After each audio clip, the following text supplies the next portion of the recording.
আসসালামু আলাইকুম সম্মানিত ভিউয়ার্স, শখ করে কোয়েল পাখি কয়েকটা বাচ্চা এনেছিলাম। দেখতে দেখতে তারা অনেক বড় হয়ে গেছে, তারা ডিম দেওয়া শুরু করেছে। আজকে আমরা সেই ডিম সংগ্রহ করব এবং আপনাদের সাথে অভিজ্ঞতা শেয়ার করব।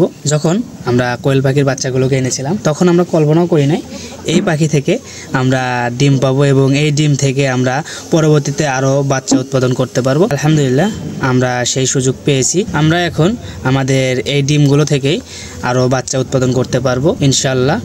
সেই জন্য আমরা খুব সতর্কতার সহিত ডিমগুলো সংগ্রহ করতেছি যেন ডিমগুলো ভেঙে না যায়, কারণ ডিম খুব পাতলা এবং নরম হয়ে থাকে। যদি ডিমগুলো ভেঙে যায় সেক্ষেত্রে সেই ডিমগুলো থেকে আমরা বাচ্চা পাবো না।